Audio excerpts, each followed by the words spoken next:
बांग्लादेश में अब तक तो सिर्फ हिंदुओं के खिलाफ हिंसा हो रही थी।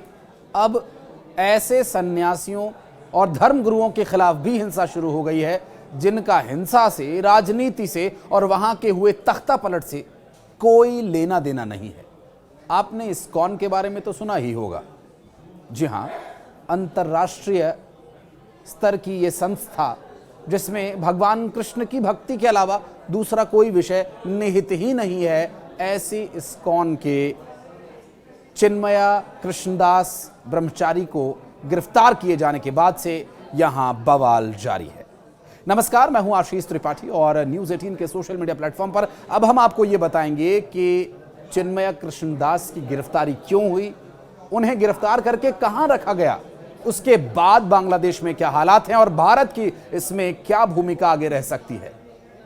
इस्कॉन, जिसे international society for Krishna consciousness, इसे संस्था के माध्यम से, इस संस्था के द्वारा लोगों में भगवान कृष्ण के प्रति जागरूकता और उनके नाम में, उनके जीवन में, उनकी लीलाओं में जो भी जीवन को सार्थक बनाने के लिए संदेश है वो लोगों तक पहुंचाया जाता है। कैसे वो नित्य प्रति इस नाम का जप करके अपने जीवन को सफल बना सकते हैं, इसके बारे में इसमें ज्ञान दिया जाता है, जानकारी दी जाती है और ज़रूरत पड़ने पर वो दीक्षा भी देते हैं और आपकी जो लाइफ की प्रैक्टिस है, यानी जो अभ्यास है, वो आपको करवाते हैं। लेकिन ऐसे चिन्मय कृष्णदास को गिरफ्तार कर लिया गया जिनका कि न राजनीति से कोई लेना देना है, न बांग्लादेश में हो रहे उठापटक से, न अपने सत्ता के लिए, कुर्सी के लिए लालची नेताओं को और वहाँ के अंधबुद्धि जनता को, उनसे कोई लेना देना है।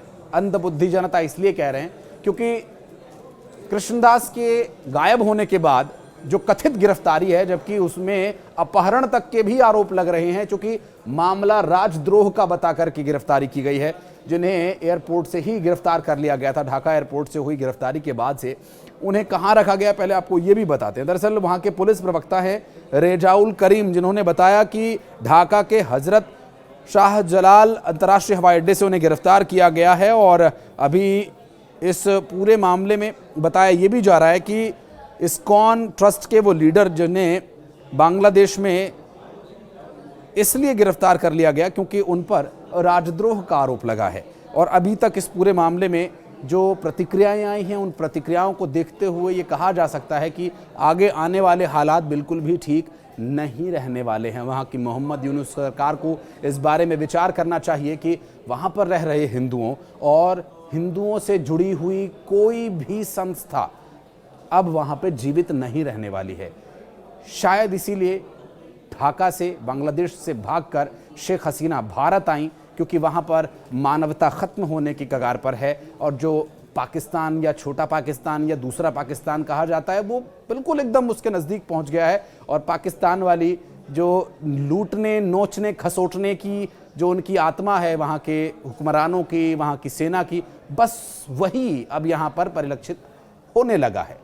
हालांकि बांग्ला संस्कृति से आने की वजह से इनसे थोड़ी इंसानियत की उम्मीद की जाती है, क्योंकि ये बांग्ला संस्कृति गुरु टैगोर जैसे बुद्धिजीवियों की संस्कृति है और ऐसे न जाने कितने ही बुद्धिजीवी और संस्कृति के जानने वाले, मानने वाले और इंसानियत में विश्वास रखने वाले लोगों की ये संस्कृति है।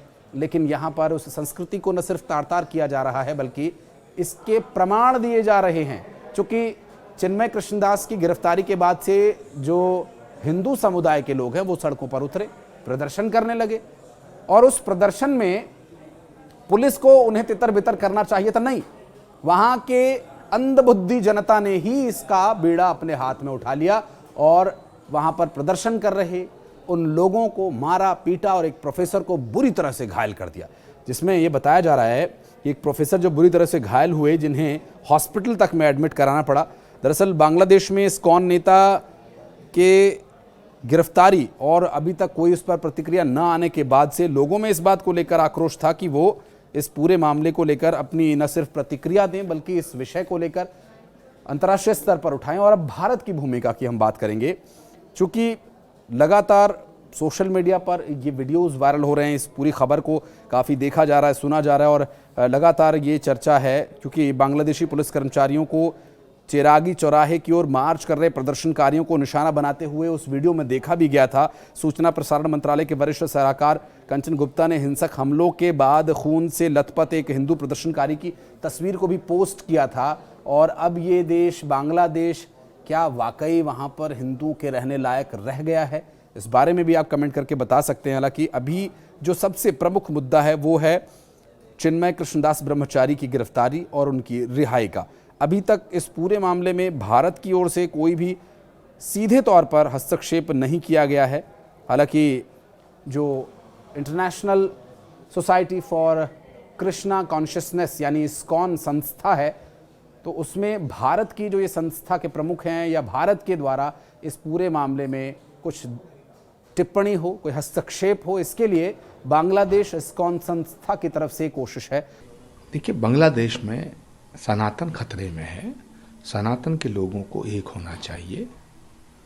प्रधानमंत्री जी ने जो कहा है कि एक रहेंगे, सेफ रहेंगे, तो सबसे पहले मैं अपील करना चाहता हूं दुनिया के सनातन धर्म को मानने वालों से कि ये वो वक्त है जब सनातन को एक होना चाहिए।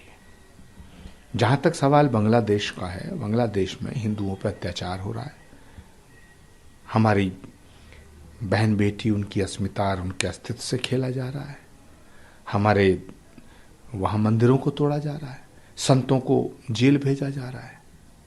तो बांग्लादेश की हुकूमत जो कर रही है, मुझे लगता है, और वहां के जो उपद्रवी और आतंकवादी तत्व हैं, दहशतगर्द हैं, उनसे मिली हुई है और ये गलत है।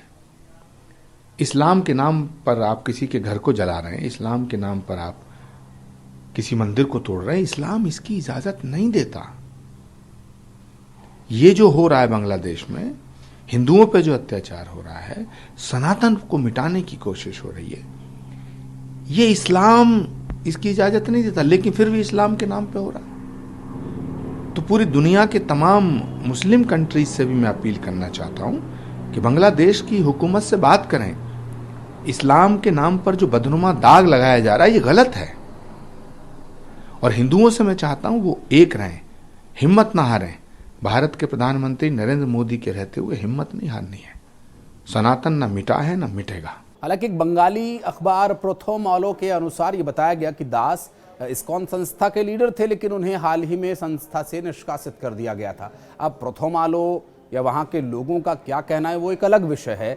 और जबकि कुछ संस्थाओं की तरफ से, कुछ प्रदर्शनकारियों की तरफ से यहाँ तक आरोप लगाया जा रहा है कि चिन्मय दास की अगवा या अपहरण किए जाने की भी खबर है। हालांकि इस पूरे मामले को लेकर अंतर्राष्ट्रीय स्तर पर ही नहीं, भारत में भी कई बार इस तरह की बातें सामने आती रही हैं। इसमें वक्त वक्त पर कई लोगों की प्रतिक्रिया भी आई है। हालांकि इस पूरे मामले में पंडित धीरेन्द्र कृष्ण शास्त्री ने भी कई बार इस बारे में जिक्र किया कि बांग्लादेश में जो हिंदुओं के साथ हो रहा है उसके लिए भारत को आवाज़ उठानी होगी और हिंदुओं को एकजुट होना होगा, और एकजुट होने से ही ये समस्या का हल निकल सकता है। और यहाँ तक कि वहाँ के हिंदुओं को पंडित धीरेन्द्र कृष्ण शास्त्री ने, अगर वो ऐसा कदम नहीं उठाते हैं तो वे कायर कहलाएंगे, और उन्हें कायर तक कहकर संबोधित किया कि अपनी कायरता छोड़ो, एकजुट हो जाओ और अपनी सुरक्षा के लिए अब आवाज़ आपको उठानी होगी। ये सब चालें हैं। बांग्लादेश से में हिंदुओं को ख़त्म करना चाह रही वहाँ की सरकार। वहाँ के हिंदू बुज़दिल हैं, उनको तुरंत एक होकर सड़कों पर आकर वहाँ विरोध करना चाहिए और उनको तुरंत छुड़वाना चाहिए। और इस प्रकार का कृत्य करने वाली सरकार को मुंह तोड़ जवाब देना चाहिए। बांग्लादेश की सरकार को गलत है। वहाँ के हिंदू अगर कायर ना हो, बुज़दिल ना हो, हमारा वीडियो अगर उन तक पहुँचे, वहाँ के हिंदुओं को तुरंत एक होकर के अपनी ताकत दिखानी चाहिए, तभी काम चलेगा। इसीलिए तो हम इस देश के हिंदुओं को बचाने के लिए पदयात्रा कर रहे हैं। बहरहाल बांग्लादेश के हालातों पर लगातार हम कोई ना कोई वीडियो लेकर आ ही रहे हैं, लेकिन अभी तक वो अच्छी खबर वहाँ से नहीं आई है। और हिंदुओं के साथ हो रहे इस अत्याचार को लेकर सो कॉल्ड सेक्युलर कोई बात नहीं कर रहे। न किसी ऐसे नेता की प्रतिक्रिया आ रही है, न किसी लीडर की। हालांकि किसी दलित के साथ कहीं मारपीट हो जाती है तो वो झंडा लेकर उतर आते हैं मैदान में। किसी अल्पसंख्यक के साथ कोई घटना घट जाती है तो वो सड़कों पर लेटना शुरू हो जाते हैं और संसद में वो हल्ला हंगामा कर देते हैं, सदन ही नहीं चलने देंगे, पता नहीं क्या क्या वो करने को तैयार हो जाते हैं। लेकिन बांग्लादेश में हिंदुओं के साथ जो इतना कुछ हो रहा है उन्हें कोई फर्क नहीं पड़ रहा है। क्यों? क्योंकि वो उनका वोटर नहीं है। वोट का ही तो सारा खेल है, वोट की पॉलिटिक्स है। लेकिन क्या मानवता इस वोटर पॉलिटिक्स का हिस्सा नहीं? क्या मानवता के नाते भी इस बारे में हमें मुंह खोलना चाहिए, कुछ बोलना चाहिए, कुछ प्रयास करना चाहिए? कमेंट सेक्शन में हमें बताइएगा।